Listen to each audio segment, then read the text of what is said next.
जय हिंद प्यारे साथियों, कैसे हैं सभी के सभी। आशा करते हैं कि आप सभी मस्त होंगे। आप सभी की पढ़ाई लिखाई एकदम मस्त चल रही होगी। आप सभी एग्जाम 2026 की तैयारी में एकदम जोर शोर से लग मैं आप सभी की एग्जाम 2026 को और आसान बनाने के लिए लेके चला आया हूं आज फिजिक्स का टेंथ फिजिक्स का टॉप के 30 क्वेश्चन लेके आया हूं। इससे बाहर ना मेरे दोस्त नहीं आएगा, यही सब आएगा। कल हम केमिस्ट्री का करवाए थे, आज हम फिजिक्स का लेके आ गए हैं। कल केमिस्ट्री का करवाए थे, आज हम फिजिक्स का लेके आ गए हैं। अगला वीडियो में आपको बायोलॉजी का करवाया जाएगा। तो चलिए ज़्यादा देर नहीं करते, हम अपने वीडियो को शुरू कर लेते हैं। देखिए, पहला हमारा क्वेश्चन कह रहा है कि गोलीय दर्पण के परावर्तन पृष्ठ की वृत्ताकार सीमा रेखा का व्यास क्या कहलाता है। कह रहा है कि गोलीय दर्पण के परावर्तन पृष्ठ की वृत्ताकार सीमा रेखा का व्यास क्या कहलाता है।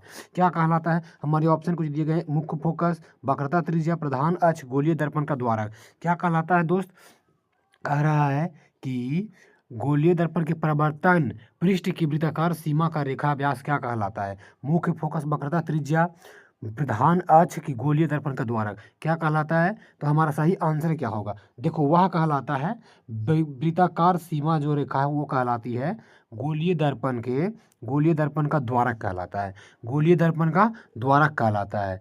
गोलीय दर्पण का द्वारक हमारा सही आंसर हो जाएगा। अगला क्वेश्चन देखते हैं, क्वेश्चन नंबर 2 क्या कहता है। क्वेश्चन नंबर 2 कह रहा है क्वेश्चन नंबर 2 कह रहा है कि दंत विशेषज्ञ किसी दर्पण का उपयोग मरीजों के दांतों का बड़ा प्रतिबिंब देखने के लिए करते हैं। कह रहा है कि दंत विशेषज्ञ जो डेंटिस्ट होते हैं, जो दांत का इलाज करते हैं, वो किस दर्पण का उपयोग करते हैं, दांत देखने के लिए किस दर्पण का उपयोग करते हैं। समतल दर्पण, अवतल दर्पण, उत्तल दर्पण, इनमें से सभी। तो इनमें से हमारा सही आंसर क्या होगा कि देखो, सबसे पहले तो सब इनमें से सभी तो होगा नहीं, ये कोई कीमत पर नहीं होगा। उत्तल दर्पण में छोटा हो जाता है, प्रतिबिंब छोटा बनता है। और यहाँ कह रहा है कि बड़ा बनाना है, बड़ा बनाने के समतल दर्पण में तो बड़ा बनेगा नहीं, तो हमारा एकमात्र बच जाता है अवतल दर्पण। अवतल दर्पण, दंत विशेषज्ञ किसका उपयोग करते हैं, अवतल दर्पण का उपयोग करते हैं। दंत विशेषज्ञ अवतल दर्पण का उपयोग करते हैं। अवतल दर्पण को हम हजामती दर्पण भी कहते हैं। अवतल दर्पण को हजामती दर्पण भी कहा जाता है। अगला हमारा क्वेश्चन है क्वेश्चन नंबर 3 कह रहा है कि यदि किसी बिंब की प्रतिबिंब का आवर्धन ऋणात्मक हो तो उस प्रतिबिंब की प्रकृति क्या होगी।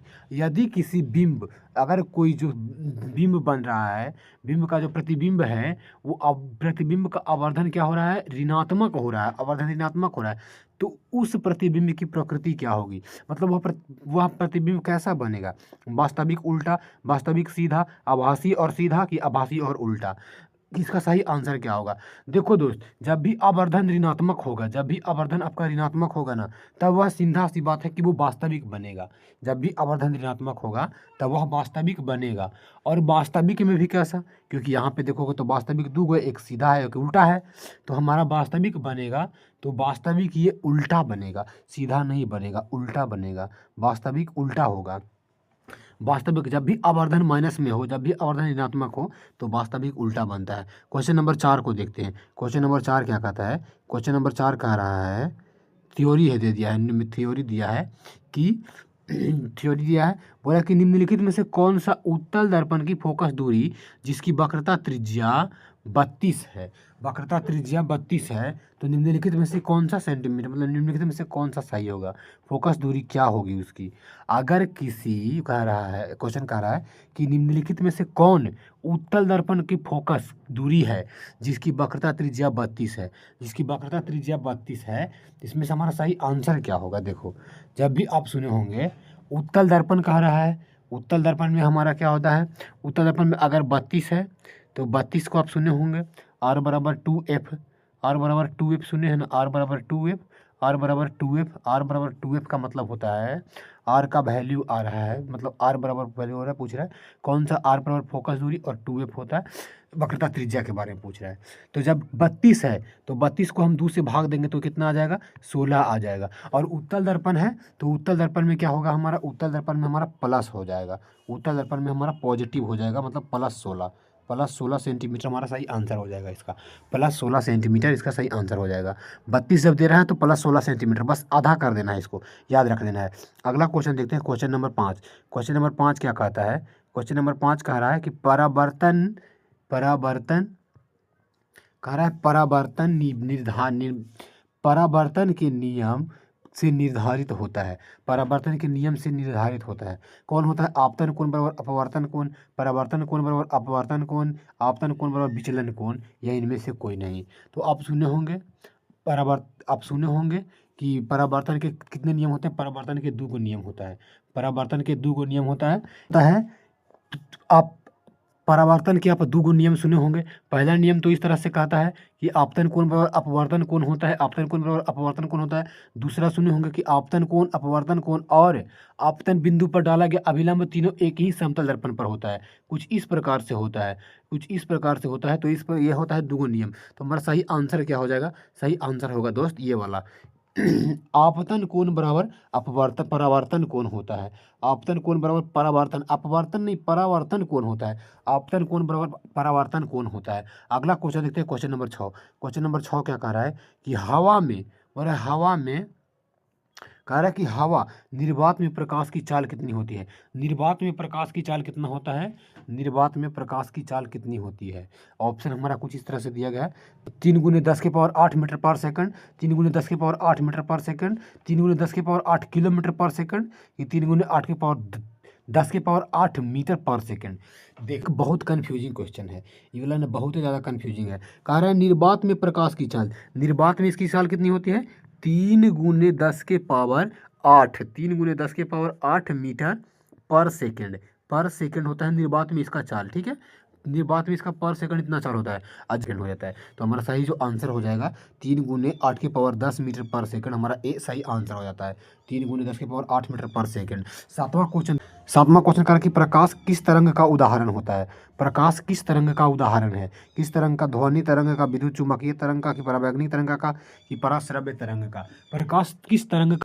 प्रकाश के बारे में सुने होंगे कि प्रकाश क्या है। तो यह एक विद्युत चुम्बकीय तरंग है। विद्युत चुम्बकीय तरंग होता है, इलेक्ट्रोमैग्नेटिक वेव होता है, विद्युत चुम्बकीय तरंग होता है प्रकाश। अगला क्वेश्चन देखते हैं, एकदम लेट नहीं करते, फटाफट क्वेश्चन को देखते हैं। एकदम क्वेश्चन में ना कंफ्यूज मत होना, एकदम इजी सवाल है दोस्त, इससे हार्ड आता ही नहीं है। साइंस में ना आपका एकदम 40 में 40 सही होना चाहिए, 40 में 40 सही होना चाहिए। और ना हम जो आपके लिए इतना मेहनत कर रहे हैं, तो चैनल को तो इतना तो आपसे बनता है कि चैनल को आप सब्सक्राइब कर लीजिए, वीडियो को लाइक कर दीजिए, चैनल को सब्सक्राइब कर लीजिए और वीडियो को लाइक कर दीजिए, अपने दोस्तों के साथ शेयर कर दीजिए, ताकि उनका भी कुछ अच्छा हो जाए, हमारा भी कुछ अच्छा हो जाए। तो चलिए, आपको वीडियो अगर अच्छा लगेगा तो आप खुद ही लाइक करेंगे, हम ज़्यादा बोलेंगे नहीं कि आप लाइक कर दीजिए। बस एग्ज़ाम में टेंशन नहीं लेना है, एग्ज़ाम में छोड़ देना है, जितना रहे सब के सब बनाएंगे। अगला क्वेश्चन देते हैं, क्वेश्चन नंबर 8। क्वेश्चन नंबर 8 कह रहा है कि प्रकाश के परावर्तन के कितने नियम होते हैं? प्रकाश के परावर्तन के कितने नियम? 1 नियम, 2 नियम, 3 नियम, 4 नियम। कितने नियम होते हैं दोस्त? प्रकाश के परावर्तन के 2 नियम होता है। प्रकाश के परावर्तन के अभी तो बताए कि 2 नियम होता है, प्रकाश के परावर्तन के 2 नियम हुआ होते हैं।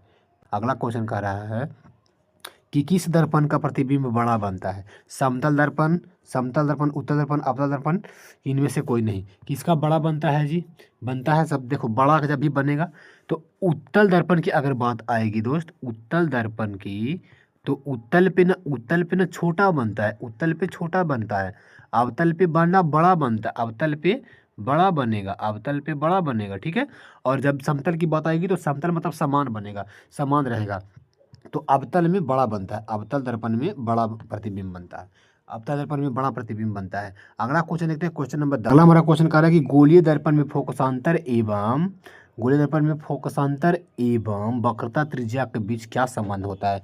ऑप्शन हमारा कुछ इस प्रकार से, r बराबर 2r, f बराबर r, और कुछ इस प्रकार से ऑप्शन दिया है। सी ऑप्शन में है कि f बराबर छोटी f है, f बराबर r/2, और ऑप्शन डी में दिया है हमारा, r बराबर f/2, डी में दिया है कि r बराबर, डी ऑप्शन दिया है r बराबर f/2, इस तरह से दिया है। तो हमारा सही आंसर क्या हो जाएगा? देखो, जब भी बात आएगी गोलीय दर्पण के संबंध के बारे में अगर बात करेगा, गोलीय दर्पण के संबंध में, तो गोलीय दर्पण में और वक्रता त्रिज्या के बीच संबंध जो होता है वो होता है हमारा f बराबर r/2 का संबंध होता है, f बराबर r/2 का संबंध होता है। f गोलीय दर्पण में f बराबर r/2 का संबंध होता है। गोलीय दर्पण और वक्रता त्रिज्या के बीच संबंध वाला होता है।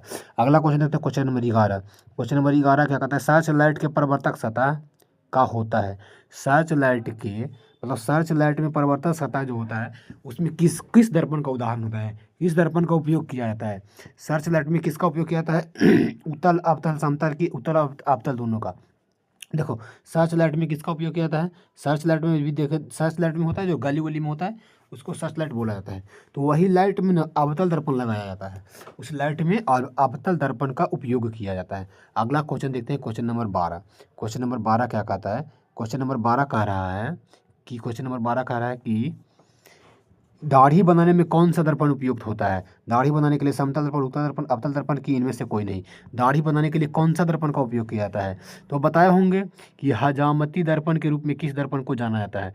हजामती दर्पण के रूप में किस दर्पण को जाना जाता है दोस्त, अवतल दर्पण को जाना जाता है। हजामती दर्पण के रूप में अवतल दर्पण को जाना जाता है। हजामती दर्पण के रूप में अवतल दर्पण को जाना जाता है। अवतल दर्पण का उपयोग किया जाता है हजामती दर्पण के रूप में। तो हजामत बनाने के लिए, दाढ़ी बनाने के लिए अवतल दर्पण का उपयोग किया जाता है। अगला क्वेश्चन देखते हैं, क्वेश्चन नंबर 13। क्वेश्चन नंबर 13 देखना है, क्वेश्चन नंबर 13 को जरा सा देख लेना है दोस्त। क्वेश्चन नंबर 13 क्या कह रहा है कि दर्पण सूत्र है, निम्न में से कौन दर्पण सूत्र है। एकदम कन्फ्यूजिंग सवाल है। 1/v माइनस 1/u बराबर 1/f, 1/f प्लस 1/u बराबर 1/v, 1/f प्लस 1/v बराबर 1/u। निम्न में से कौन इसका सही आंसर हो जाता है। एक और ऑप्शन में दिया गया है, ऑप्शन डी है, ऑप्शन डी दिया गया है, ऑप्शन डी कह रहा है कि 1/v प्लस 1/u बराबर 1/f। तो दर्पण सूत्र होता क्या है, कौन होता है जी दर्पण सूत्र। दर्पण सूत्र मेरे दोस्त ये वाला हो जाता है, ये वाला आपका सही आंसर हो जाता है। यही आपका दर्पण सूत्र है। दर्पण सूत्र क्या कहलाता है, 1/v प्लस 1/u बराबर 1/f। दर्पण सूत्र 1/v प्लस 1/u बराबर 1/f होता है दर्पण सूत्र। ठीक है, अगला क्वेश्चन देखते हैं, क्वेश्चन नंबर 13। क्वेश्चन नंबर 13 देख लेते हैं। क्वेश्चन नंबर 13 क्या कहलाता है, क्वेश्चन नंबर 13 कह रहा है कि किस दर्पण में केवल आभासी प्रतिबिंब बनेगा। किस दर्पण में, क्वेश्चन नंबर 13 कह रहा है कि किस दर्पण में केवल आभासी प्रतिबिंब बनेगा। समतल में, अवतल में, उत्तल में, कि समतल तथा उत्तल दोनों में, किस में बनेगा जी। कह रहा है कि किस दर्पण में आभासी प्रतिबिंब बनेगा। आभासी, इसमें तो बड़ा प्रतिबिंब बनेगा अवतल में, समतल में समान बनेगा उत्तल में। देखो सब, अगर बात करेंगे हम आभासी की, तो आभासी समतल में भी बनता है और उत्तल में भी बनता है। आभासी प्रतिबिंब समतल में भी बनता है और उत्तल में भी बनता है। अवतल में वास्तविक प्रतिबिंब बनता है। तो आभासी प्रतिबिंब की बात करेंगे तो हमारा सही आंसर हो जाएगा ऑप्शन डी, समतल तथा उत्तल दोनों में। समतल तथा उत्तल दोनों में बनता है, समतल तथा उत्तल दोनों में। अगला क्वेश्चन देखते हैं, क्वेश्चन नंबर 15।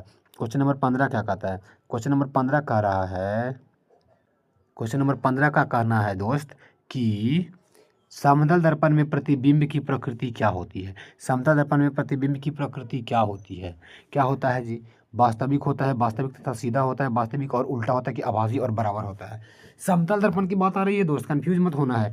वास्तविक तथा सीधा, वास्तविक तथा उल्टा, वास्तविक और आभासी तथा बराबर। समतल में हम आपको बताए होंगे, समतल मतलब सेम सेम, समतल मतलब सेम सेम, जैसे सेम सेम बोले तो बराबर। आभासी में क्या होगा, बराबर हो जाएगा। बोल रहा है कि जब बनेगा तो बराबर बनेगा, ना तो ज़्यादा बड़ा और ना ही छोटा, तो बराबर बन जाएगा। ये हमारा सही आंसर क्या हो जाएगा, सही जो हमारा आंसर होगा, सही हमारा आंसर हो जाता है डी। सही आंसर होता है डी, डी होता है सही आंसर, डी। अगला क्वेश्चन देखते हैं, क्वेश्चन नंबर 16। क्वेश्चन नंबर 16 का आता है, क्वेश्चन नंबर 16 कह रहा है कि गोलीय दर्पण और फोकस दूरी की वक्रता त्रिज्या क्या होती है। गोलीय दर्पण की फोकस दूरी, उसकी वक्रता त्रिज्या की क्या हो जाती है, क्या होती है, आधी होती है, दुगनी होती है, तिगुनी होती है, कि चौथाई गुनी होती है। कितना हो जाता है जी। देखो जब भी बात होगा गोलीय दर्पण की वक्रता त्रिज्या, गोलीय दर्पण की फोकस दूरी उसकी वक्रता त्रिज्या की दोगुनी होती है, दोगुनी होती है। गोलीय दर्पण बोले न, आर बराबर 2f, आर बराबर 2f होता है। फोकस दूरी, फोकल लेंथ ज़्यादा हो जाती है, दोगुनी हो जाती है। क्वेश्चन नंबर 17 क्या कहता है, क्वेश्चन नंबर 17 कह रहा है क्वेश्चन नंबर 17 कह रहा है कि किसी वस्तु के आवर्धित काल्पनिक प्रतिबिंब बनता है।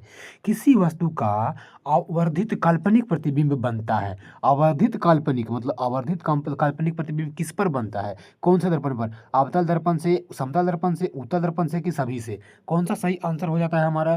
कह रहे कि किसी वस्तु का आवर्धित काल्पनिक प्रतिबिंब बनता है। कौन से दर्पण पर बनता है? तो आवर्धित काल्पनिक प्रतिबिंब की बात करेगा तो काल्पनिक प्रतिबिंब किस पर बनता है? अवतल दर्पण पर बनता है। काल्पनिक प्रतिबिंब अवतल दर्पण पर बनता है। हमारा सही आंसर क्या हो जाएगा?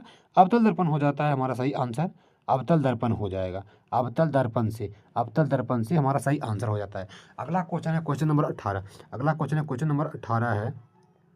क्वेश्चन नंबर 18 क्या कहता है कि एक उत्तल दर्पण में बना प्रतिबिंब हमेशा होता है। उत्तल दर्पण में बना प्रतिबिंब हमेशा होता है। उत्तल दर्पण में बोल रहा है दोस्त, भूलना नहीं है, उत्तल बोल रहा है, ठीक है। वास्तविक और हरासित, काल्पनिक और हरासित, वास्तविक और आवर्धित और काल्पनिक और आवर्धित। तो सही क्या होगा? अवतल दर्पण में कहता तो हम काल्पनिक और आवर्धित कह देते। अवतल दर्पण में अगर कहता तो हम काल्पनिक और आवर्धित कह देते। लेकिन उत्तल दर्पण में कह रहा है तो हम क्या कहेंगे? उत्तल में कहेंगे कि काल्पनिक और हरासित। काल्पनिक और हरासित। हरासित मतलब छोटा, हरासित मतलब छोटा, मतलब छोटा होते हुए हरासित बनता है। काल्पनिक और हरासित बनता है। सही आंसर हो जाएगा बी। अगला क्वेश्चन देखते हैं क्वेश्चन नंबर 19। क्वेश्चन नंबर 19 क्या कहता है जी? एकदम इजी वे क्वेश्चन है, एकदम इजी। ईंट है पारदर्शी, अपारदर्शी, पारभासी, कि इनमें से कोई नहीं। ईंट क्या होता है जी?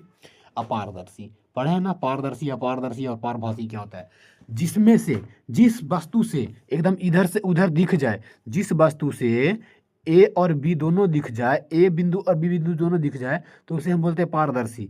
ए और बी दोनों नहीं दिखे तो उसको हम बोलेंगे पारभासी। मतलब जिस जिस वस्तु के आर पार नहीं दिखाई दे उसे बोलेंगे अपारदर्शी, और थोड़ा थोड़ा दिखाई देगा तो अर्धपारदर्शी या पारभासी।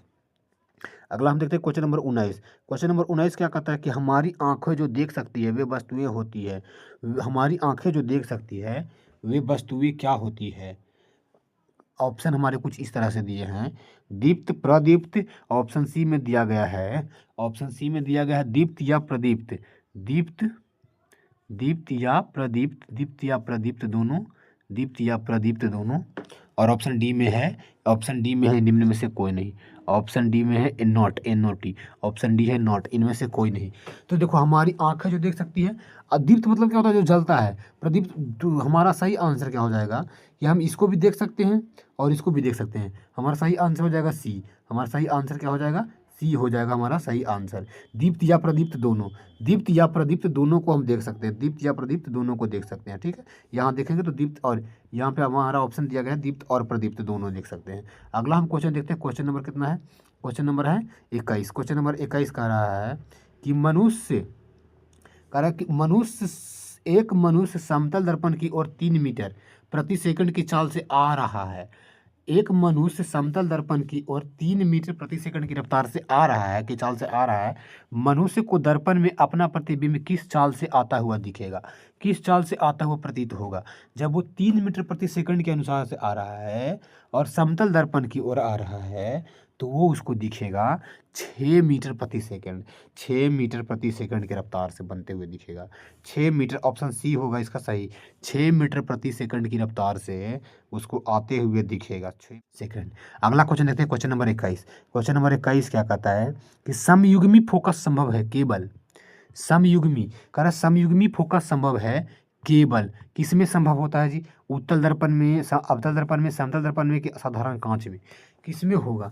देखो समयुग्मी फोकस की बात करेगा, समयुग्मी फोकस की बात करेगा तो वो केवल संभव होता है अवतल दर्पण में। अवतल दर्पण के अलावा किसी में संभव नहीं होता है। अगला क्वेश्चन देखते हैं क्वेश्चन नंबर 23। क्वेश्चन नंबर 23 देखते हैं। कह रहा है कि एक, बहुत बार इसको क्वेश्चन को पूछा है, एक उत्तल दर्पण की फोकस दूरी 20 सेंटीमीटर है, इसकी वक्रता त्रिज्या क्या होगी? कह रहा है 20 सेंटीमीटर है दोस्त, 20 सेंटीमीटर है। अब की ना बताए हैं, अब की ना बताए हैं R बराबर 2F, R बराबर 2F, R बराबर 2F। इसको याद कर लेना इस लाइन को। R बराबर 2F होता है। बोल रहा है कि F का वैल्यू कितना दे रहा है? F का वैल्यू दे रहा है 20, और 20 गुने 2 कर देंगे तो कितना हो जाएगा? R का वैल्यू पूछ रहा है आपसे और 20 F का वैल्यू दिया गया है, तो 2 गुने 20 करेंगे तो हमारा सही आंसर क्या हो जाएगा? 40। सही आंसर क्या हो जाएगा? 40 सेंटीमीटर। 40 सेंटीमीटर हमारा सही आंसर हो जाता है। 40 सेंटीमीटर। एक उत्तल दर्पण की फोकस दूरी अगर 20 सेंटीमीटर है तो उसकी वक्रता त्रिज्या कितना हो गई? 40 सेंटीमीटर। और इसी तरह से अगर आपको एक उत्तल दर्पण की फोकस दूरी 35 सेंटीमीटर दे देगा, उत्तल दर्पण की फोकस दूरी 35 सेंटीमीटर देगा और उसकी वक्रता त्रिज्या पूछेगा, आपको आंसर में बताना है कि इसका सही आंसर क्या होगा। इसका सही आंसर क्या होगा कमेंट में बता देना है। अगला हम क्वेश्चन देखते हैं, क्वेश्चन नंबर 24। क्वेश्चन नंबर 24 क्या कहता है? क्वेश्चन नंबर 24 कह रहा है कि किसी वस्तु को एक दर्पण के सामने निकट रखने पर प्रतिबिंब सीधा बने किंतु दूर रखने पर उल्टा बने तो वह दर्पण क्या होगा? ऐसा कह रहा है, ऐसा पूछ रहा है, एक क्वेश्चन को घुमा के मोटे-मोटे पूछ रहा है कि ऐसा कौन सा दर्पण है, मतलब वह दर्पण कौन होगा जिसके नियर बाय, अगर हम ये दर्पण है, अगर इस वस्तु को हम यहाँ पे रखेंगे कोई वस्तु को, तो इसका प्रतिबिंब सीधा बनेगा, और जब हम वस्तु को यहाँ पे रखेंगे, दूर में रखेंगे, तो इसका प्रतिबिंब उल्टा बनेगा। उल्टा बनेगा तो वह कौन सा दर्पण होगा? कौन सा दर्पण होगा? समतल दर्पण, अवतल दर्पण, उत्तल दर्पण की समतल और उत्तल दर्पण, कौन इसका होगा? देखो, जब ऐसा कोई दर्पण की बात आएगा तो ऐसा दर्पण होता है जिसके केवल अवतल दर्पण जो होता है, अवतल दर्पण में ही आप पास में रखेंगे तो सीधा बनेगा और दूर लेकर जाएंगे तो उल्टा बनेगा, मतलब उल्टा और सीधा दोनों बन जाएगा इसमें। अगला हम क्वेश्चन देखते हैं, क्वेश्चन नंबर कितना है जी? क्वेश्चन नंबर 25 देखते हैं। अगला क्वेश्चन देखते हैं, क्वेश्चन नंबर 25 क्या कहता है कि किसी दर्पण के सामने आप चाहे जितने दूरी पर खड़े हों, आपका प्रतिबिंब हमेशा सीधा बनता है। आपका प्रतिबिंब हमेशा सीधा बनता है तो वह दर्पण क्या कहलाता है? किसी दर्पण के सामने आप चाहे कितनी भी दूरी पर खड़े हों, आपका प्रतिबिंब सीधा बनता है, तो वह सीधा बनता है तो वह कौन सा दर्पण है? वह कौन सा दर्पण होता है? केवल समतल दर्पण, केवल अवतल दर्पण, केवल उत्तल दर्पण की समतल या उत्तल दोनों होता है? कौन सा इसका सही आंसर होता है? ऑप्शन सी में है, ऑप्शन सी में है समतल दर्पण, ऑप्शन सी में है समतल दर्पण, ऑप्शन डी में है कि समतल और उत्तल दोनों, समतल उत्तल पूछ रहे हैं ऑप्शन में इस तरह से, समतल उत्तल, समतल उत्तल हो रहा है। तो क्या आंसर इसका होगा? समतल या उत्तल। हमारा सही आंसर हो जाता है समतल या उत्तल। ये दो गो ऐसा दर्पण होता है जिसमें आप कितना भी दूर पर खड़ा होइए वो हमेशा सीधा ही प्रतिबिंब बनाएगा। सीधा प्रतिबिंब बनाएगा तो वो केवल समतल उत्तल में होगा, समतल या उत्तल में, समतल या उत्तल में। ठीक है, अगला क्वेश्चन देखते हैं, क्वेश्चन नंबर 26। क्वेश्चन नंबर 26 कह रहा है, क्वेश्चन नंबर 26 कह रहा है कि यदि किसी वस्तु को एक दर्पण की प्रमुख किसी भी दूरी पर रखने पर, क्वेश्चन नंबर 26 कहता है यदि किसी वस्तु को एक दर्पण के सम्मुख किसी भी दूरी पर रखने से उस वस्तु का प्रतिबिंब सदैव सीधा और छोटा बनता है तो वह दर्पण क्या है? जब किसी वस्तु को आप सीधा और सम्मुख रखेंगे तो उसका जो प्रतिबिंब बनेगा वो सदैव सीधा और छोटा बनेगा, तो वह दर्पण क्या होगा? समतल, उत्तल, अवतल या इनमें से कोई नहीं। कौन सा इसका सही आंसर होगा? देखो, जब भी छोटा बनेगा ना दोस्त, भले ही क्वेश्चन में कितना बड़ा कर देवे, आंसर अब छोटी है, उत्तल होगा। उत्तल दर्पण पे हमेशा छोटा बनता है। अगर वीडियो आपको पसंद आ रहा है, अगर वीडियो आपको पसंद आ रहा है तो वीडियो को लाइक कर दीजिएगा, चैनल को सब्सक्राइब कर दीजिएगा। एकदम गर्दा छोड़ा देना है, ये एकदम क्वेश्चन को छोड़ना नहीं है, एकदम गर्दा उड़ा देना है। अगला क्वेश्चन देखते हैं, अगला क्वेश्चन देखते हैं, क्वेश्चन नंबर 27 क्या कहता है? क्वेश्चन नंबर 27 कह रहा है, क्वेश्चन नंबर 27 कहता है कि किसी उत्तल दर्पण से प्रतिबिंब सदैव बनता है, उत्तल दर्पण से प्रतिबिंब सदैव बनता है वक्रता केंद्र तथा फोकस के बीच, वक्रता केंद्र तथा अनंतता के बीच, ध्रुव तथा फोकस के बीच की कहीं भी और बन सकता है। सही आंसर क्या होगा? उत्तल दर्पण से जो प्रतिबिंब बनता है वो प्रतिबिंब सदैव कहाँ बनता है दोस्त? ध्रुव तथा फोकस दूरी के बीच बनता है। उत्तल दर्पण पर बनता है जो प्रतिबिंब वो ध्रुव तथा फोकस दूरी के बीच बनता है। अगला हम क्वेश्चन देखते हैं। इस सेशन में ना आपको टोटल 35 क्वेश्चन करवाए जाएंगे। इसमें टोटल 35 क्वेश्चन करवाएंगे 10th में। अगला हम वीडियो लेके आएंगे आपके बायोलॉजी का, 10th बायोलॉजी का लेके आएंगे अगला वीडियो। तब तक उसके लिए आप चैनल को सब्सक्राइब कर लीजिए, वीडियो को लाइक कर दीजिए और दोस्तों के साथ शेयर कर दीजिए ताकि हमको भी थोड़ा मज़ा आ जाए एकदम पढ़ने में, गर्दा छोड़ा देने अभी एकदम नंबर के। देखो क्वेश्चन 27 का इसका सही आंसर क्या हो जाएगा? ध्रुव तथा फोकस के बीच हमारा सी सही आंसर हो जाएगा। अगला क्वेश्चन देखते हैं, क्वेश्चन नंबर 28। क्वेश्चन नंबर 28 क्या कहता है? क्वेश्चन नंबर 28 कह रहा है कि किसी वस्तु को हम देख पाते हैं जब वह वस्तु प्रकाश को अवशोषित करे, परिवर्तित करे, अपवर्तित करे या परावर्तित या अपवर्तित दोनों में से कोई कर दे। तो हम किसी वस्तु को कब देख सकते हैं? जब वह जब किसी वस्तु से प्रकाश टकराकर परावर्तित होती है, मतलब जब कोई वस्तु परावर्तित करेगा तभी हम उसको देख पाएंगे। जब तक वह परावर्तित नहीं करेगा तब तक हम उसको नहीं देख पाएंगे। जब वह परावर्तित कर देगा तब हम उसे देख सकते हैं कि वह परावर्तित हुआ है। अगला क्वेश्चन देखते हैं, क्वेश्चन नंबर 29। क्वेश्चन नंबर 29 क्या कहता है कि किस दर्पण में प्रतिबिंब नहीं बनता है। क्वेश्चन नंबर 29 कह रहा है कि किस दर्पण में वास्तविक प्रतिबिंब नहीं बन सकता है। कौन सा है वास्तविक नहीं बन सकता है? समतल में, अवतल में, समतल या समतल तथा अवतल में कि सभी दर्पणों में। आंसर क्या होगा? देखो, कौन सा ऐसा दर्पण है कि जिसमें कभी भी वास्तविक प्रतिबिंब नहीं बन सकता है? जब भी अवतल की बात आएगी तो अवतल में वास्तविक और काल्पनिक दोनों बनता है। समतल तथा अवतल तो होगा नहीं, क्योंकि अवतल में ऑलरेडी बन चुका है। तो ये वास्तविक प्रतिबिंब कभी भी नहीं बनेगा। समतल दर्पण में कभी भी वास्तविक प्रतिबिंब नहीं बनता है। वास्तविक प्रतिबिंब समतल दर्पण में कभी भी नहीं बनता है मेरे दोस्त, कभी भी नहीं बनता है। अगला क्वेश्चन देखते हैं, क्वेश्चन नंबर 30। क्वेश्चन नंबर 30 कह रहा है कि अवतल दर्पण के फोकस से चलती है क्वेश्चन नंबर 30 कह रहा है कि अवतल दर्पण के फोकस से चलती किरणें परावर्तन के बाद प्रधान अक्ष के समानांतर हो जाती है, प्रधान अक्ष के लंबवत हो जाती है, ध्रुव से गुजरती है कि वक्रता त्रिज्या से गुजरती है। कह रहा है दर्पण से फोकस, दर्पण की जो फोकस है, फोकस से चलने के बाद वो क्या हो जाती है? प्रधान अक्ष के समानांतर हो जाती है, प्रधान अक्ष के पैरेलल हो जाता है, प्रधान अक्ष के परपेंडिकुलर मतलब लंबवत हो जाता है। ऐसे हो जाता है कि इस तरह से लंबवत हो जाता है कि ध्रुव से गुजरता है, ध्रुव से क्रॉस कर लेता है कि वक्रता से गुजरता है, वक्रता केंद्र से गुजरता है। सही आंसर क्या होगा? देखो, जब अवतल दर्पण का फोकस दूरी से चलता है ना, फोकस से चलता है कोई, तो वो ना हमेशा हो जाता है प्रधान अक्ष के समानांतर। प्रधान अक्ष के समानांतर हो जाता है दोस्त, प्रधान अक्ष के समानांतर हो जाता है। सही आंसर हो जाता है सी ए। अगला क्वेश्चन देखते हैं। अगला क्वेश्चन कह रहा है कि 31 31 कह रहा है 31 नंबर क्वेश्चन कह रहा है कि क्या समतल दर्पण में बने प्रतिबिंब, कह रहा है 38 नंबर क्वेश्चन कि क्या समतल दर्पण में बने प्रतिबिंब को पर्दे पर उतार सकते हैं? समतल दर्पण में बने हुए प्रतिबिंब को पर्दे पर उतार सकते हैं कि नहीं उतार सकते हैं? उतारा जा सकता है कि नहीं उतारा जा सकता है? समतल दर्पण में जो प्रतिबिंब बनता है क्या उसे उतार सकते हैं? हाँ, नहीं कि निश्चित तौर पर कहना कठिन है, इनमें से कोई नहीं। मतलब ये कह रहा है कि कन्फ्यूजन में है, नहीं उतार सकते हैं कि उतार सकते हैं। तो देखो, समतल दर्पण में जो प्रतिबिंब बनता है उसे आप कभी भी पर्दे पर नहीं उतार सकते हैं, कभी भी नहीं उतारा जा सकता है। तो ये हमारा सही आंसर हो जाएगा नहीं, नहीं उतारा जा सकता है दोस्त, बिल्कुल नहीं उतार पाएंगे हम, नहीं उतार सकते हैं। अगला क्वेश्चन देखते हैं, क्वेश्चन नंबर कितना है? 32। क्वेश्चन नंबर 32 देखते हैं। क्वेश्चन नंबर 32 कह रहा है कि प्रकाश की एक किरण, अगला क्वेश्चन नंबर 32 कह रहा है कि प्रकाश की एक किरण किसी समतल दर्पण पर 60 डिग्री का कोण बनाते हुए टकराती है तो उसका परावर्तन कोण कितना है?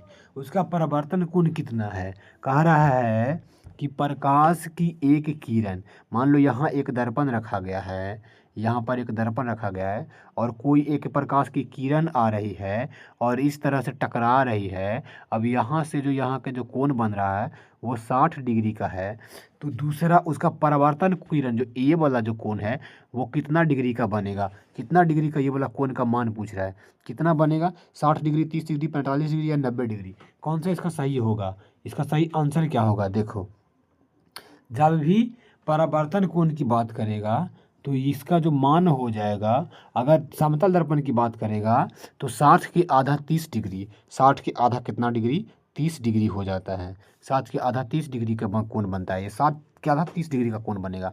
अगला क्वेश्चन देखते हैं, क्वेश्चन नंबर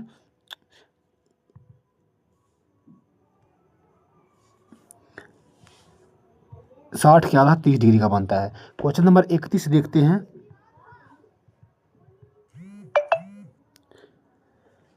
31 नंबर क्वेश्चन क्या कहता है जी?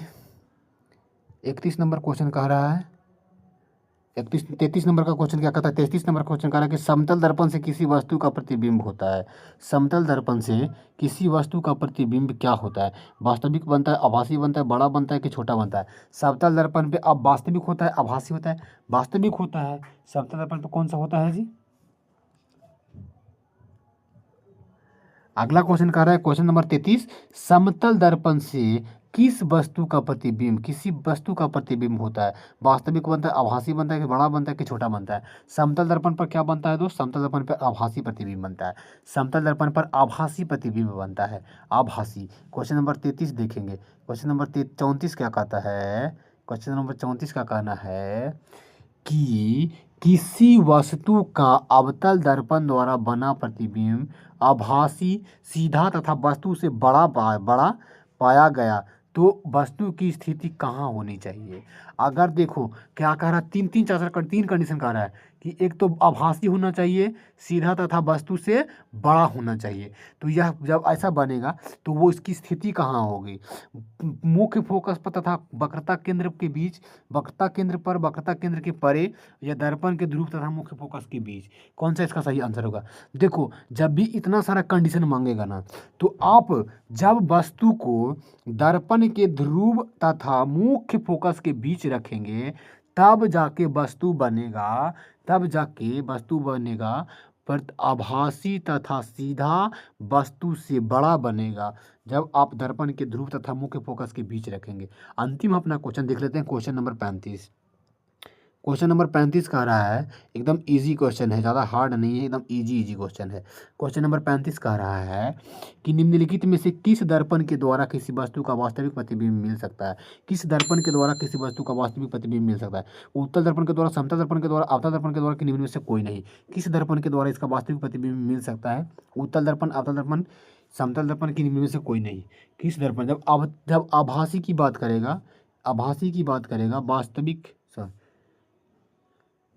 जब आपका वास्तविक प्रतिबिंब की बात करेगा, वास्तविक प्रतिबिंब की बात करेगा, तब हमारा आंसर हो जाएगा अवतल दर्पण। क्या हो जाएगा, अवतल दर्पण में आभासी बनता है, आभासी तथा वस्तु से बड़ा बनता है, आभासी तथा वस्तु से बड़ा प्रतिबिंब बनता है हमारा अवतल दर्पण में। तो ये हमारा 35 क्वेश्चन हो गए, यही हमारे 35 क्वेश्चन थे। आप ज़रूर कमेंट में बताएंगे कि 35 में से आपने टोटल कितने क्वेश्चन सही किए हैं। अगर आपको वीडियो अच्छा लगा होगा तो वीडियो को लाइक कर देना है, चैनल को सब्सक्राइब कर देना है, और TJS कमेंट में टाइप कर देना है। TJS को टाइप कर देना है कमेंट में, टीचिंग जर्नी एस कृष्णा। और इस बार 2026 एग्ज़ाम में एकदम गर्दा छोड़ा देना है। 2026 एग्जाम में एक क्वेश्चन छोड़ना नहीं है दोस्त, एक गो नहीं क्वेश्चन छूटेगा, एक ऑब्जेक्टिव नहीं छूटने देंगे। और हम जल्दी ही आप लोगों के लिए लाइव क्लास लेके आएंगे, बहुत जल्दी लाइव क्लास लेके आएंगे। बस फॉर्मेलिटी चाहिए, लाइव क्लास करवाने के लिए करने के लिए तैयार रहिएगा। वीडियो को लाइक कर देना है, चैनल को सब्सक्राइब कर देना है। तब तक के लिए जय हिंद, जय भारत। मिलते हैं आपसे अगली वीडियो में।